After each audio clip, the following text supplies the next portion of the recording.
Hey there, what's up? My name is Noémi, and today I'm going to be discussing a few of the things that I wish I had known before I went to college, and just some of the advice that I would have wanted to hear going into this experience. I'm gonna cover a couple different things, everything from saving money to making friends and getting involved on campus and how to succeed academically. So without further ado, let's get into it. So a little bit about my background. I went to high school in Oregon and I graduated with about a 3.85 GPA, so it was pretty good but not great. I had some extracurriculars, some AP classes, but I was more of like an average good student. I had some options, but they weren't amazing. It wasn't like I was getting offered a full ride anywhere, and I really wanted to go out of state for school because I wanted to get out of my hometown and I really wanted to go to California. But to go to a more reputable UC school, I just did not have the grades, and even if I did have the grades, I wouldn't have been able to afford it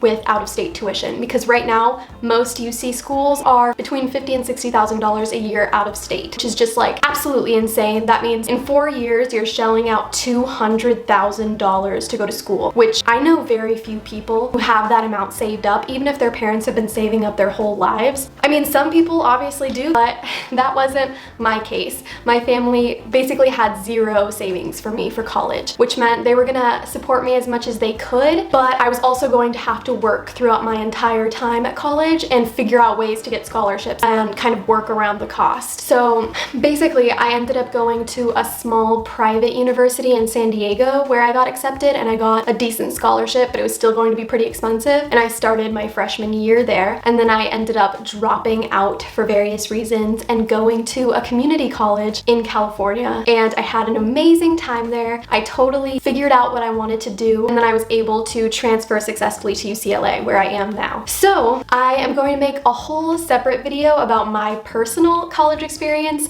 and what I learned through that whole process if you're interested. But for this video, I kind of want to stick with more general advice and things that I would have wanted to know before college. So if you want to find out more about that, then stick around because I have a lot of points that I want to make. My first piece of advice is basically about saving money and being realistic about your budget, because this is something that I did not do when I was looking at colleges and going into my freshman year. So basically, by being realistic, I just mean have a talk with your parents, have a talk with yourself, write down on a piece of paper what your realistic budget should be for going to college. And for some people, that number is zero. Some people will be able to get enough financial aid from the government and from the school that they'll be able to sustain themselves through college. Other people have parents who have set aside funds throughout their childhood, and there's a college bank account waiting for them when they go into their freshman year, and if that's the case for you, then that's awesome. Then you don't really have to consider this piece of the puzzle. But for a lot of people, college is extremely expensive, and I always heard my high school counselors saying that, and I was always like, yeah, whatever. But it's true, and when you graduate, most likely scenario, all of the debt that you accumulate is gonna be your responsibility. And so that's the place I'm in now as a graduating senior. I'm starting to feel the weight of all the debt that I've accumulated, which fortunately is not that much, because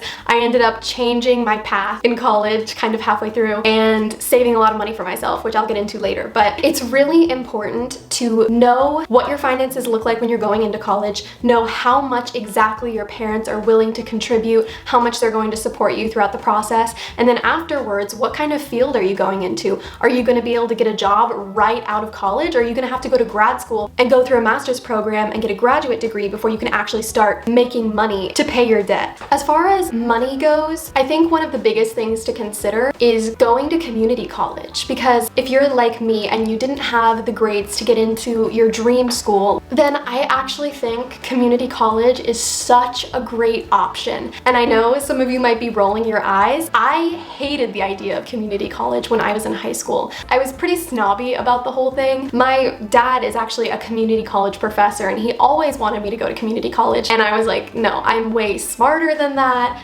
I'm better than that. I can get into a good school by myself. And it was just not a really good mindset to have, because if you think about it, whether you start at a school your freshman year, or whether you start there after 2 years at the beginning of your junior year, or even 1 year in some cases, but I'm speaking out of experience with the California UC system, you're still graduating from that amazing school, but you're saving like half of the cost. And if you are in a situation where finances are really something to consider, then maybe that's just the best route. I'm here to tell you I'm a huge community college advocate because I had such an amazing, transformative experience. I made some of my best friends. I was able to explore different classes and figure out what my true interests were, and I met amazing professors who I still have a connection with to this day. So if you're like me and you've always been the sort of like good student, deserves to go to a really good school type person, then I would just say at least consider the possibility of community college, because truly you are saving so much money. If you go in-state, you can actually often go for free or almost next to nothing. You might have to pay for like school books or a little bit of tuition, but it is so affordable. You could probably pay for it out of pocket if you have a part-time job, which is amazing and can't be said for a lot of other schools. Maybe community college is the place to reinvent yourself, ground yourself in your interests, and I think it's a great place to just do some self-discovery. And like I said, you can meet so many amazing people. There's such a great diversity with people who are adults and coming back to school and people who are from all over the world. There's international students, ESL students. I mean, I could go on and on. I loved community college. I feel like I grew up so much in that time and it can be just really helpful. But yeah, I can definitely talk more about that in another video. But moving on, private versus public schools. I'm gonna say something that's a little bit controversial, but unless you're going to an Ivy League or one of the like highest ranked private schools, like I don't know, Northwestern, Stanford, I don't know if those are technically Ivies, but like they're really good. I have a friend who goes to USC, so no hate on USC, but if you don't have a ton of money, I don't recommend going to private school. I feel like public education is really where it's at. Feel free to argue with me in the comments, but in my opinion, private schools are kind of a ripoff. They're way more expensive than public schools are, and they have just like their own funding methods that aren't through the government that can be kind of like shady. And like with the whole USC like scandal, I don't think they have the best ethical code because they can kind of adhere to their own, whereas public schools are adhering to a standardized set of rules and regulations. And I just think that for the price, you can get a really good education at a public university for a much lower cost. So I'm gonna say that. Again, I think my main point in saying all this is just take into consideration where you're at and be kind of harsh and realistic with yourself. Think about whether you're gonna be able to afford college once you're 2 years in and you're racking up the debt. Are you gonna be able to hold down a job the entire time you're in college? Or are you gonna be stressed out and are you gonna wanna focus more on classes? These are all things to kind of consider. Now, I was able to hold down a part-time job and it was very stressful at times, and I will say that if you don't have to, it might be better for you to just focus on extracurriculars and making friends and going to parties and school, and that's great. But if you do have to do it, it's not the end of the world. I've been there, I've done it, and it's definitely doable. As far as getting a part-time job, I really think that getting a job on campus is a better idea than getting a job off campus. But if you're working on campus, it gives you an opportunity to still be part of the campus community and meet people and make friends while you're on the job. I mean, jobs are like a great way to meet people if you're having trouble meeting them in your classes. I can definitely recommend that. Also, if you can get work study, I highly recommend it. I was eligible for work study, which was super helpful. You don't have to get work study to work on campus or work at certain jobs that are work study designated, but it helps because candidates who have work study, who are financially more in need, are given preference when those employers are hiring around campus. And so if you don't get work study automatically, then I would consider petitioning to get it, which I know is something that you can do at my school. And it's just a way to ensure that you're gonna get like a couple $1,000s more a year that is gonna help fund your education. You have to work for that money. It's not like a scholarship or a grant, but it definitely just helps you to get a job and makes it all a little bit more convenient for you. Okay. Let's talk about living situation. I lived alone. I rented a room when I was in community college, which I actually really liked. And then when I moved up to LA, I actually found a random roommate on the internet off of just a UCLA housing Facebook group. So if you're in my position and you want to get off-campus housing and you need to meet roommates or meet people who are looking for somebody to add to their house or their apartment, maybe they have like an empty room or something, then look at your specific university's Facebook groups and check to see if there's housing groups, because They probably are there, and you can message people, you can put up a post and say, hey, I'm looking for housing for this amount, here's my budget, and say what you're looking for, and people will contact you. And that's how I actually found my roommate. I never met her before the day we started looking for apartments together, and I think the reason I did this was, one, I wanted to save money because on-campus housing is more expensive than off-campus housing. Obviously, it does include cafeteria food and stuff like that, so it's kind of just a different experience altogether, but I was really in the mindset of saving money, and I also really wanted to have my own room because I'm kind of one of those people who loves privacy. We found a 2-bedroom in Brentwood, pretty close to UCLA, and we ended up riding the bus about 10 minutes to campus and then riding back in the afternoon. And overall, it was a pretty good experience. I got to have the opportunity to live with somebody that was a total stranger and figure that out and kind of learn how to fend for myself, get groceries, clean. But if I was recommending what I wish I would have done, it would be living on campus or living as close to campus as possible. And so I know if you're financially limited, it can be very hard to shell out like $1,500 a month, which is how much I think dorms cost when I was looking at them, which is insane because usually you can find rent at an off-campus apartment for like $700, $800. Obviously, I'm talking LA prices because I'm in LA. It's probably a lot cheaper in other cities and other areas of the country, but here it's freaking expensive. And so I was just looking to save money, but if I had to do it again, I would live in the dorms. Absolutely. Some colleges even have transfer dorms specifically for people coming from other universities or from community college. Or even if you're not going to live in the dorms specifically, try to get housing as close to campus as possible. I can't stress this enough. If I was looking for housing, this is the #1 thing that I'd be looking for, because especially if you're coming from out of state, whether or not you're a freshman or a transfer, or you don't have a lot of friends at that school, it's really, really hard to make friends when you're like busing to campus like I was. And even like at night, like let's say you want to come to campus, go to your classes, and then you have to go home, make food, and then come back to do any sort of extracurricular activity or social activity on the campus scene. It's really hard when you're like not close and maybe you don't have a car. I just recommend being walking distance from campus, and oftentimes there'll be like Greek Row and like all of like the parties all happening in one area.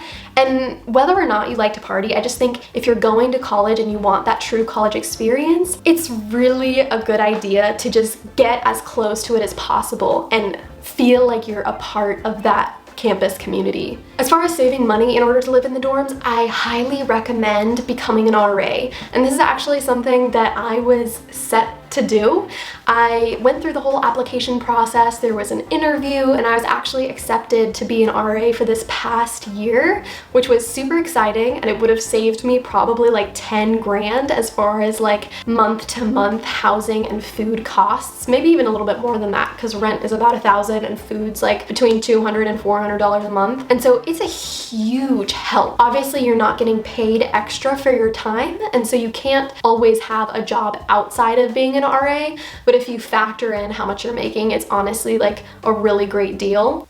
So anyway, I was supposed to be an RA, and then COVID hit and the opportunity was taken away. And so I ended up actually moving in with my boyfriend this year in an off-campus apartment. So if you can do that, I cannot recommend it enough. It's a really, really awesome way to save money. My next tip is going to be a really quick one, and it is go to a frat party at least once. And I'm only saying this because I'm not like a partier. I'm a homebody, I'm a reading nerd, and I love being social, but I'm just not the party type, and I'm not a sorority girl either. I do feel like it is kind of important, at least for me it was, to just have as many diverse experiences as possible, and going to a frat party is an experience like no other. So even if it's just one, try to go, because your eyes will open and it's, you know, it's quite an experience. Along those lines, I'm thinking about ways in which I would have gotten more involved and how I made friends. So like I was kind of mentioning with the housing, it's pretty hard to make friends if you're not really from the area, you don't know anyone, and you're living like off campus. So along with living as close to everything as possible, get as involved as you possibly can. Try anything and everything and say yes to everything. Now obviously you're not going to say yes to everything. There was totally times when people in my class would be like, hey, want to like do this some night, and I would just be super busy with like an essay or something, and I'd say no. But looking back on it, especially now that we've gone through COVID and had all that time taken away from us, I just feel like saying yes to as many things as possible, even if you're totally uninterested, is always a good idea, especially when you're in college and you're just trying to have new experiences and like really enjoy life. Just say yes. Look at your college's website and look through clubs and literally just like find meetings and show up to them. If you have a friend, great, bring them along, but if not, that's okay. Literally just go. I can't stress how much I wish I was still on campus so that I could do this, because there's so many cool opportunities. There's like even non-Greek frats, depending on what your major is or what job you want to get in the future. Like there's like a film and television frat that I really wanted to join at UCLA, and there's like law frats and all sorts of things like that, and even just clubs and volunteer opportunities. At my school there's a radio, and so I met somebody who worked at the campus radio, and I went with her to these free concerts and we got to interview the musicians. So just look around, say yes to things, talk to people, and honestly just gather as many opportunities as you can and go for them. Because even if you try something and you hate it, at least you tried it, at least you had that experience, and then you can try something else that you might like more. And for all you lovely freshmen out there, now that you've experienced COVID, you know that life is short, and the most important thing is just to have fun and enjoy it while you can. I want to move into the academic realm a little bit because, you know, this is important to talk about. For a lot of people, college is partying, but for me, one of my biggest priorities was succeeding in college and making connections that would help me in the future, and really just learning and becoming like a more intelligent person. And I do think that through college I have grown so much and I have learned so much, and I'm so thankful for that. But here are some of my tips academically. So I actually do have a 4.0 GPA, which yay, I'm proud to say, but it's kind of because I've always been a perfectionist and I try really hard. So I can't always recommend that method because it is really stressful, and I don't even know that a perfect GPA is going to do that much for me in the long run, considering that I'm not applying to grad school at this moment. And so I think there's a really nice balance that you can find between having good grades, doing well academically, and having fun and not being too stressed out. And I think sometimes I erred on the side of being too stressed out and not having enough fun. And so I'd just say find a balance. But if you want my tips on doing well, here they are. First tip for this academic portion is, this is gonna sound weird, but make friends with your professors. Now, I know that this is a little bit harder if you're in the type of major where you have a ton of lecture courses and you have like 200 or 300 people in your lectures. I totally get it's hard to have a personal connection with your professor when they don't even know your name. But if you are in a major that has small courses like I am, I'm an English major, and we have usually about 30 students per class. Or let's say you have a large lecture, but you also have a smaller discussion group with like a TA, then make friends with your TA, because you never know what kind of opportunities might come your way through just like attending office hours regularly, striking up conversations, writing down questions while you're in class, and then bringing them to office hours and starting a discussion through that. Not only will you learn more and probably do better in that class because you're engaging, but you also might make a connection that becomes like a lifelong thing. Like from community college, I have a professor that I'm really good friends with. He has taught me so much. I also am part of this program at school, which is actually a scholarship program where you have a faculty mentor and you do a long-term thesis or research project with them. And if you're super bored right now, I get it, it does sound boring, but I am actually a creative writing student. That's kind of my concentration in the English major. And so my mentor is actually a really successful author, which is really exciting. And I'm so thankful to be going to UCLA where they have faculty who are so just amazing and successful and intelligent human beings. And so I got super lucky. I meet with my mentor once a week and I show her my writing. And throughout this whole year, I've been working on a novel project. And so this is something that like I never would have thought would even be possible in college, to write a book with the help of somebody successful in the publishing world. But it is, and I bet there are so many opportunities, not just at UCLA, but at all schools if you look into it a little bit more. I actually found out about this through my counselor, and there's a ton of programs like this. There's a ton of scholarships that you can get if you just apply for them, and oftentimes they're kind of obscure, and so you have to do a little bit of digging, you have to do a little bit of asking around, but I definitely recommend to apply to as many of these as you can find and just see what comes out of it, because it could be really great. But this leads me to another tip, which is bug your counselor. At my school we have departmental counselors, so I actually have one specific to the English major, and she has helped me so much to keep on track with the classes that I need to take, and also has given me all this advice about scholarships that I should apply for, programs, opportunities, events. I think it's a really good idea to pursue a really good relationship with your counselor, because they have access to so much knowledge about the school that you might not, and it can be just super helpful. If you're having trouble at school, I also highly recommend utilizing the resources that the school offers. My school has a ton of different types of tutoring services. I actually used to work at the tutoring center, and my boyfriend does now. And so you just have people who are trained to help you, work on your essays with you, work on studying with you, all sorts of things, and it is super helpful. So I highly recommend, if you're struggling with something, to ask for help. This is another thing that leads me to asking for help in other realms. So the school usually has a health clinic, a mental health clinic. So if you're struggling at all, I definitely recommend utilizing those health and wellness services as well. I know my school has everything from like yoga classes to wellness workshops to therapy. And if you're in college, especially if you have like the health insurance, take advantage of it, because when you graduate you might not have access to any of those resources, and they're really awesome. Two more things that I want to say. One is that if you're lonely, or if you don't feel like you're making friends, or you don't feel like you're fitting in, that's okay. I think almost everyone goes through a phase like that during college. Just know that it's normal and that you'll get through it. And I think the best cure, obviously, for that is, like I mentioned earlier, trying as many new things as possible, joining as many things as possible, getting a job, getting a volunteer opportunity, an internship.